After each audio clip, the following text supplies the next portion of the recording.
Hello folks, so it's Eric here, and this is the next part of the series of moving to Serbia, in which I'm going to explain about getting visas here, to live here for a longer period. To visa or not to visa? That is the question. Now I will just preface this video with a little disclaimer that I am not an expert in Serbian law, and that any choices that you make are your own choice, and this is not meant to be legal advice that you are supposed to follow. It's just a collection of stories from the community of foreigners here who live here for longer periods, and how they pull that off and what the considerations are. So let's say you want to live in Serbia. My first advice to you is don't worry about the visa issue before you come.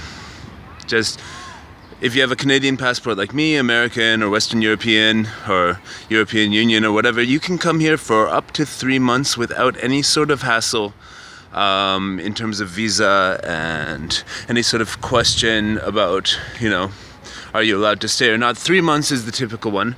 The thing you do need if you want to come here for 3 months and you're staying in a private residence is you need to register for a white card. So it's when you're staying in a private residence with the landlord, you go to the police station and get this white card, which is something stay of the foreigner permit, whatever, residence, whatever. And it's not a big deal if you don't. Most of the time they don't ask, but sometimes in the borders of this country, when you're leaving, they ask for this. And if you happen not to have it, you have a awkward 30-second conversation where the guy shakes his head at you and makes you feel like a piece of shit and then says, okay, next time. Of course, they could take you and charge you and you go and see a judge but I actually heard that doesn't happen very often. That doesn't happen very often. Because it actually, the average fine that they collect, once they hire a translator for you in the court and the judge's time and stuff like that, it actually costs them money to fine you for this. So, that's just a story, not legal advice. But anyways, with that white card, once you get it, and you're supposed to get it from 24 hours within entering the country, then you can open up what's called a foreigner's bank account, where you can get money sent from other countries to here and take it out in cash. Then you can get mobile phone contract. Then you can get all sorts of other wonderful things. That's health insurance, for example, all sort of legal for your stay while you're here. So that's very good. That's that.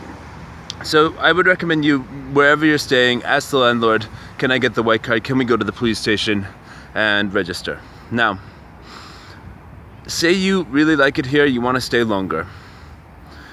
After 3 months, you can do, the actual law is that you're allowed to be here for 90 days out of 6 months. Or 90 days out of 180 days. Now, you might worry if your plans in life include you being here for longer than 90 days out of 180 days. I know a lot of people who do not worry about that. Why?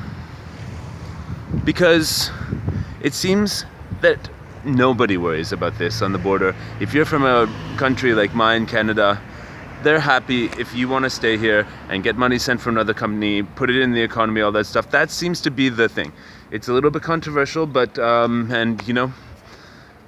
sometimes, basically a lot of the foreigners I know who live here sort of go on a rhythm of leaving the country within the 90 days and then coming back. And the interesting thing to note is that on my passport, for a number of years now, I have not gotten a Serbian exit stamp, only the entry stamp.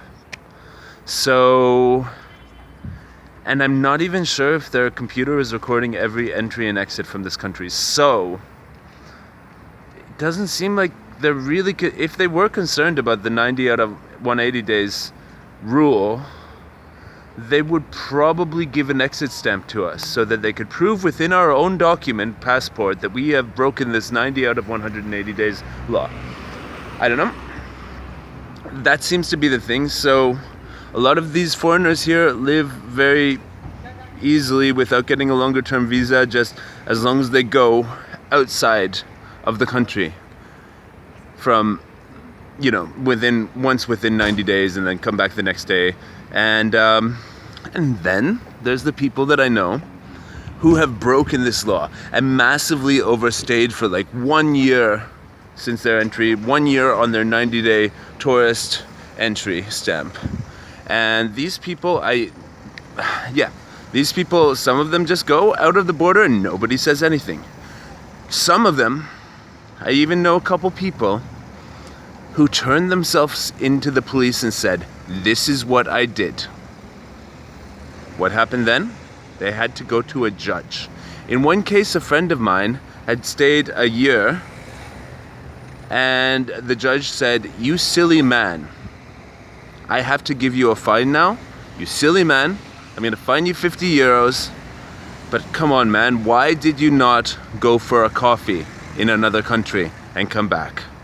So you heard it here, folks. The judge even told this guy that I know, "Why didn't you go out and come back?" Which is essentially, like that's breaking the rules of 90 out of 100 days.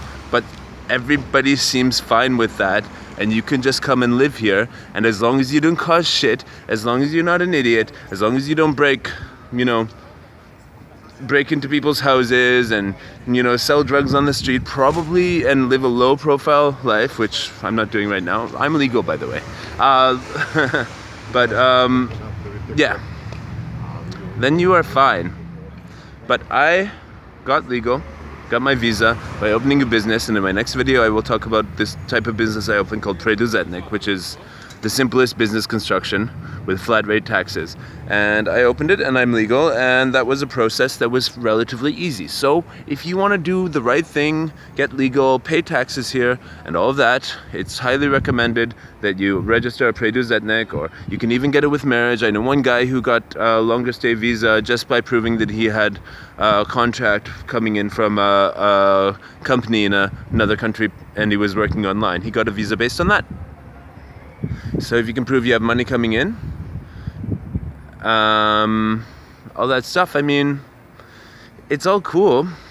I feel incredibly welcome here by the system, by the people, by everything. And I love the fact that as a Canadian, this was the country in Europe that I could most easily come and have a normal life without getting some huge bureaucratic process. Now, getting the visa and opening the business and registering for taxes, that's a lot of visits to offices and stuff like that. It is what it is, but it is something that, if you do go through that process, it is pretty likely that if you're a good person with, a certain amount of brains and a nice demeanor, then you will probably get accepted with a formal visa to live in Serbia, first for 6 months. The second one I got was for 1 year. And basically, yeah, why not? Why not do that if you have the money and the time to go and register for all this? But then again, you want to be living on the edge, not knowing what's going to happen when you get to the border. What kind of what sort of stupid conversations you're going to have with border guards about not having your white card, about how long do you stay here, what are you doing here, all this stuff. And you want to practice this Balkan way of doing business and Balkan way of getting through situations, then you could just not register anything anywhere, show your passport at the border, and hope for the best each time, like a lot of foreigners here do. So, ladies and gentlemen, that's pretty much it. Share your experiences in the comments.